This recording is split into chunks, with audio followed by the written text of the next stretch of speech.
ನಾವು second PU ಓದಿದ್ದೀವಿ.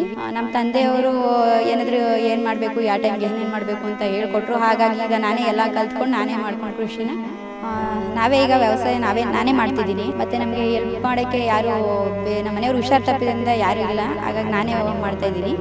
ಬೇರೆ ಬೇರೆ ಬೆಳೆ ಅಂದರೆ ಈಗ ಒಂದೇ ಬೆಳೆ ಬೆಳೆದಿದ್ರೆ ಏನಾಗುತ್ತೆ, ಲಾಸ್ ಆದಾಗ ಫುಲ್ಲು ನಮಗೆ ಮತ್ತೆ ವ್ಯವಸಾಯ ಮಾಡೋಕ್ಕಾಗಲಿ, ಅದಕ್ಕೆ ಮೇವು ಹಾಕೋಕ್ಕಾಗಲಿ, ಮತ್ತು ಇನ್ನೊಂದು ಬೆಳೆ ಮಾಡೋಕ್ಕಾಗಲಿ, ಅದು ಉಳುಮೆ ಮಾಡೋ ಖರ್ಚುಗಳಿಗೆ ಕಾಸಿಲ್ದಂಗೆ ಆಗಿರುತ್ತೆ ನಮಗೆ. ಅದೇ ಇನ್ನೊಂದು ಬೆಳೆ ಇದ್ದರೆ ಈ ಬೆಳೆ ಹೋದರೆ ಮತ್ತೆ ಇನ್ನೊಂದು ಬೆಳೆಲಾದರೂ ಆಗುತ್ತೆ ಅಂತ ನಾವೀಗ ಬಾಳೆ ಬೆಳೀತಾ ಇದ್ದೀವಿ. ಅದ್ರ ಜೊತೆ ಪಪ್ಪಾಯಿ ಹಾಕಿ ಮತ್ತು ರೇಷ್ಮೆನೂ ಇಟ್ಕೊಂಡು ಮತ್ತು ಮೇಕೆ, ಕೋಳಿ, ಈ ರೀತಿ ವಿವಿಧ ಎಲ್ಲ ರೀತಿ ಬೆಳೆಗಳನ್ನ ಮಾಡ್ಕೊಂಡಿರೋದ್ರಿಂದ ನಮ್ಗೊಂದು ಸ್ವಲ್ಪ ಆದಾಯ ಐತೆ. ನಮ್ಮ ಮನೆಯವರು ಮೊದಲು ಚೆನ್ನಾಗಿದ್ದರು. ಈಗ 5 ವರ್ಷ ಆಯಿತು ಹುಷಾರು ತಪ್ಪಿ ಅವ್ರು ತಲೆ ಆಪ್ರೇಷನ್ ಆಗಿ ಎಲ್ಲೂ ಬರೋಕ್ಕಾಗಲ್ಲ, ಮನೇಲೇ ಇರೋವಂಥ ಪರಿಸ್ಥಿತಿ ಆಗಿದೆ. ಹಾಗಾಗಿ ನಮ್ಮದು ಜಮೀನಿತ್ತು. ಈಗ ಕುಟುಂಬದ ಎಲ್ಲರ ನೋಡ್ಕೋಬೇಕಾಗಿ ಜವಾಬ್ದಾರಿ ನನಗೇ ಬಂದಿತ್ತು. ಹಾಗಾಗಿ ಮತ್ತು ಯಾವ ಕೆಲಸನೂ ಮಾಡಬೇಕು ಹೊರಗಡೆ ಹೋಗಿ ಅನಿಸಿಲ್ಲ. ಮೊದಲು ಏನು ಕೃಷಿ ಮಾಡ್ತಿದ್ರು ನಮ್ಮ ಮನೆಯವರು, ಅದನ್ನೇ ನಾನು ಕಂಟಿನ್ಯೂ ಮಾಡೋಣ ಅಂದ್ಬಿಟ್ಟು ಈಗ ನಾನೇ ಕೃಷಿಲಿ ತೊಡಗಿಕೊಂಡಿದ್ದೀನಿ. ಈಗ ಮಾಮೂಲಿ ನಮ್ಮ ತೋಟದಲ್ಲಿ ಬಾಳೆ ಮತ್ತು ಅಡಿಕೆ ತೋಟ, ಮಾವಿನ ತೋಟ, ತೆಂಗು, ಪಪ್ಪಾಯಿ, ಹಾಗೆ ಬೇರೆ ಮಿಶ್ರ ಬೆಳೆಗಳಾದ ತೊಗರಿ, ಉಳ್ಳಿ ಮತ್ತು ಜೋಳ, ಹಸುಗೆ, ಮೇಕೆಗಳಿಗೆ ಎಲ್ಲ ನಾವೇ ಬೆಳ್ಕೊಂಡು ನಾವೇ ಮಾಡ್ತಾಯಿದ್ದೀವಿ. ಮತ್ತು ನಾವು ಬೆಳೆದಂಥ ನಾವೇ ಈಗ ವ್ಯವಸಾಯ ನಾನೇ ಮಾಡ್ತಿದ್ದೀನಿ. ಮತ್ತು ನಮಗೆ ಹೆಲ್ಪ್ ಮಾಡೋಕ್ಕೆ ಯಾರೂ ನಮ್ಮ ಮನೆಯವರು ಹುಷಾರು ತಪ್ಪಿದ್ರಿಂದ ಯಾರೂ ಇಲ್ಲ. ಹಾಗಾಗಿ ನಾನೇ ಮಾಡ್ತಾಯಿದ್ದೀನಿ. ಮತ್ತು ನನಗೇನಾದರೂ ಕೃಷಿ ಬಗ್ಗೆ ಏನಾದ್ರು ಬೇಕು ಅಂದರೆ ಕೃಷಿ ತೋಟಗಾರಿ ಇಲಾಖೆ ಸರ್ ಆದ ಸಿದ್ದಿಂಗಪ್ಪ ಅವ್ರನ್ನ ಕೇಳ್ಕೊತೀನಿ. ಮತ್ತು ಕೃಷಿ ಕೆಲೋಗಿ ಕೇಳ್ಕೊಬರ್ತೀನಿ. ಮತ್ತು ನಮ್ಮ ತಂದೆಯವರು ಕೃಷಿ ಮಾಡ್ತಿದ್ರು ಆಗ್ಲಿಂದನೂ. ನಾವು ಸೆಕೆಂಡ್ PU ಓದಿದ್ದೀವಿ. ನಮ್ಮ ತಂದೆಯವರು ಏನಾದರೂ ಏನು ಮಾಡಬೇಕು, ಯಾವ ಟೈಮ್ಗೆ ಏನೇನು ಮಾಡಬೇಕು ಅಂತ ಹೇಳ್ಕೊಟ್ರು. ಹಾಗಾಗಿ ಈಗ ನಾನೇ ಎಲ್ಲ ಕಲ್ತ್ಕೊಂಡು ನಾನೇ ಮಾಡ್ಕೊಂಡು ಕೃಷಿನ ಎಲ್ಲ ಬೆಳೀತಿದ್ದೀನಿ. ಮತ್ತು ನಾವು ರೈತರು ಬೆಳೆದ್ಬಿಟ್ಟು ಬೇರೆಯವ್ರಿಗೆ ಇಲ್ಲಿ ಮಧ್ಯವರ್ತಿಗಳಿಂದ ನಾವು ವ್ಯಾಪಾರ ಮಾಡ್ತೀವಿ ಅಂದರೆ ಅದು ತುಂಬ ಕಷ್ಟ ಐತೆ.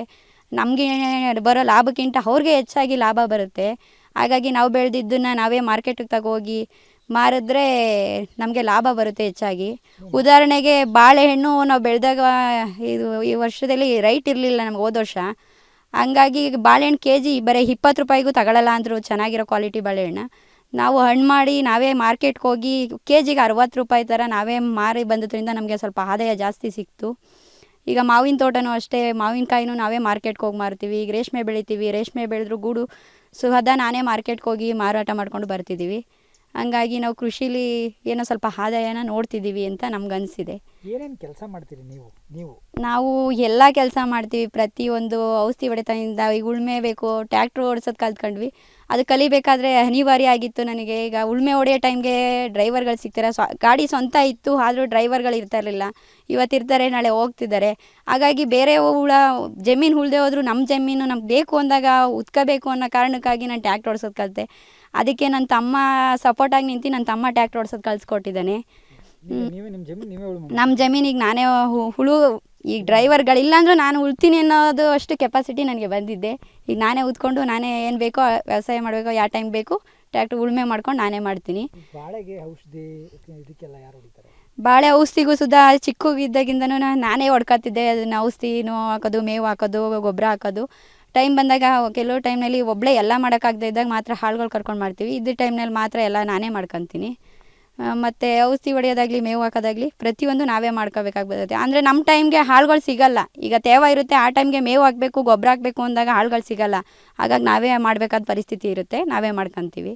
ವರ್ಷಕ್ಕೆ ಎಷ್ಟು ಆದಾಯ ಮಾಡ್ತೀರಿ ಮೇಡಮ್ ನೀವು ನಿಮ್ಮ ಸ್ವಂತ ದುಡಿಮೆಯಿಂದ ಮಾಡ್ತಾ ಇರೋದ್ರಿಂದ? ವರ್ಷಕ್ಕಿಂತ ಅಂದಾಜು ಈಗ ಸ್ವಂತ ಎಲ್ಲ ಮಿಶ್ರ ಬೆಳೆ ಮಾಡೋದ್ರಿಂದ ನಾವು ಸ್ವಲ್ಪ 3-4 ಗಂಟೆ ಮಾಡ್ತೀವಿ ಆದಾಯನ. ಅದು ಖರ್ಚು ಮಾಡಿ ಇನ್ನು ರೈಟ್ ಸಿಕ್ಕಿ ನಮಗೆ ರೈತರಾದವ್ರಿಗೆ ಅದು ನಾವು ಬೆಳೆದಿದ್ದಕ್ಕೆ ಒಳ್ಳೆ ರೈಟ್ ಸಿಕ್ಕಿದ್ರೆ ನಮಗೆ ಆದಾಯ ಇರುತ್ತೆ. ಕೆಲವು ಟೈಮು ಮಳೆ ಬಂದು ಹಾಳು ಮಾಡುತ್ತೆ, ಕೆಲವು ಟೈಮ್ ರೈಟ್ ಇಲ್ಲದೆ ಹಾಳಾಗುತ್ತೆ. ಈಗ ಏನೇನೋ ಆಗುತ್ತೆ, ಆದರೂ ಏನೋ 3-4 ಗಂಟೆ ಆದಾಯ ಮಾಡ್ತಿರ್ತೀವಿ. ನೇರವಾಗಿ ಮಾರುಕಟ್ಟೆ ಮಾಡೋದ್ರಿಂದ ನಿಮ್ಗೆ ಅನುಕೂಲ ಜಾಸ್ತಿ? ನೇರವಾಗಿ ನಾವು ಮಾರುಕಟ್ಟೆಗೆ ಹೋಗಿ ವ್ಯಾಪಾರ ಮಾಡಿ ಬರೋದ್ರಿಂದನೇ ನಮಗೆ ಅನುಕೂಲ ಇದೆ. ಮತ್ತು ರೈತರಿಗೆ ಇನ್ನೊಂದು ನನಗೆ ನೋವಾಗಿದ್ದ ವಿಷಯ ಅಂದರೆ ಮಾರಾಟ ಮಾಡೋಕ್ಕೆ ಹೋದಾಗ ಮಾರ್ಕೆಟ್ನಲ್ಲಿ ನಾವು ಬೆಳೆದಿದ್ದ ಬೆಳೆನ ಮಾರಾಟ ಮಾಡೋಕ್ಕೆ ನಮ್ಮನ್ನು ಬಿಡೋಂಗಿಲ್ಲ.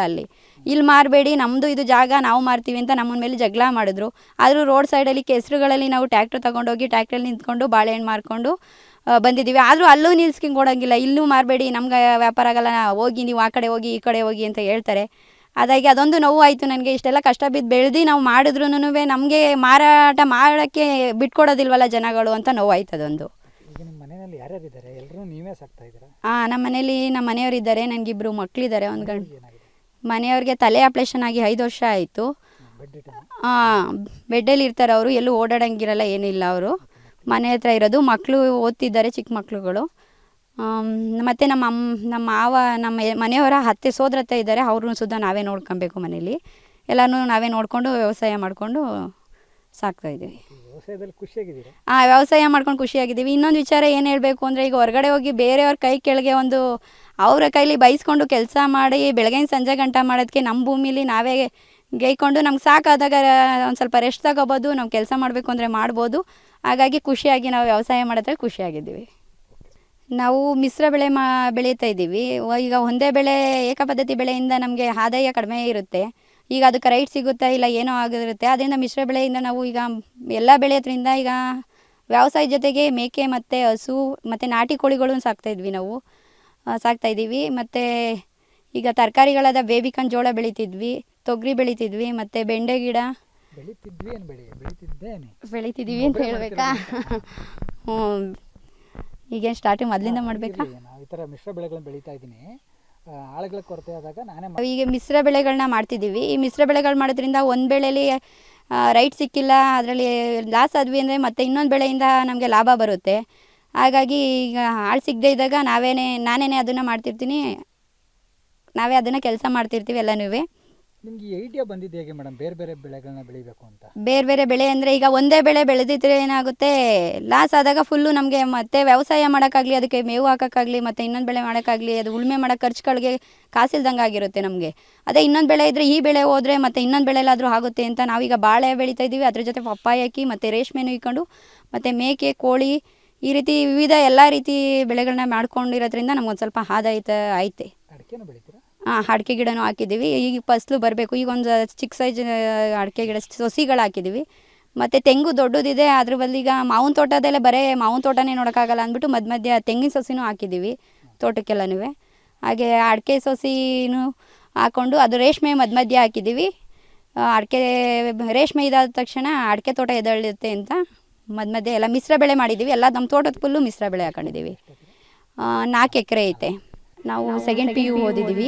ನಮ್ಮ ತಂದೆಯವರು ಏನು ಮಾಡಬೇಕು, ಯಾವ ಟೈಮ್ಗೆ ಏನೇನು ಮಾಡಬೇಕು ಅಂತ ಹೇಳ್ಕೊಟ್ರು. ಹಾಗಾಗಿ ಈಗ ನಾನೇ ಎಲ್ಲ ಕಲ್ತ್ಕೊಂಡು ನಾನೇ ಮಾಡ್ಕೊಂಡು ಕೃಷಿನ ನಾವೇ ಈಗ ವ್ಯವಸಾಯ ನಾನೇ ಮಾಡ್ತಿದ್ದೀನಿ. ಮತ್ತು ನಮಗೆ ಹೆಲ್ಪ್ ಮಾಡೋಕ್ಕೆ ಯಾರು ನಮ್ಮ ಮನೆಯವರು ಹುಷಾರು ತಪ್ಪಿದ್ರಿಂದ ಯಾರೂ ಇಲ್ಲ. ಹಾಗಾಗಿ ನಾನೇ ಮಾಡ್ತಾಯಿದ್ದೀನಿ. ಬೇರೆ ಬೇರೆ ಬೆಳೆ ಅಂದರೆ ಈಗ ಒಂದೇ ಬೆಳೆ ಬೆಳೆದಿದ್ರೆ ಏನಾಗುತ್ತೆ, ಲಾಸ್ ಆದಾಗ ಫುಲ್ಲು ನಮಗೆ ಮತ್ತೆ ವ್ಯವಸಾಯ ಮಾಡೋಕ್ಕಾಗಲಿ, ಅದಕ್ಕೆ ಮೇವು ಹಾಕೋಕ್ಕಾಗಲಿ, ಮತ್ತು ಇನ್ನೊಂದು ಬೆಳೆ ಮಾಡೋಕ್ಕಾಗಲಿ, ಅದು ಉಳುಮೆ ಮಾಡೋ ಖರ್ಚುಗಳಿಗೆ ಕಾಸಿಲ್ದಂಗೆ ಆಗಿರುತ್ತೆ ನಮಗೆ. ಅದೇ ಇನ್ನೊಂದು ಬೆಳೆ ಇದ್ದರೆ ಈ ಬೆಳೆ ಹೋದರೆ ಮತ್ತು ಇನ್ನೊಂದು ಬೆಳೆಲಾದರೂ ಆಗುತ್ತೆ ಅಂತ ನಾವೀಗ ಬಾಳೆ ಬೆಳೀತಾ ಇದ್ದೀವಿ. ಅದ್ರ ಜೊತೆ ಪಪ್ಪಾಯ ಹಾಕಿ ಮತ್ತು ರೇಷ್ಮೆನೂ ಇಕ್ಕೊಂಡು ಮತ್ತು ಮೇಕೆ, ಕೋಳಿ, ಈ ರೀತಿ ವಿವಿಧ ಎಲ್ಲ ರೀತಿ ಬೆಳೆಗಳನ್ನ ಮಾಡ್ಕೊಂಡಿರೋದ್ರಿಂದ ನಮ್ಗೊಂದು ಸ್ವಲ್ಪ ಆದಾಯ ಐತೆ.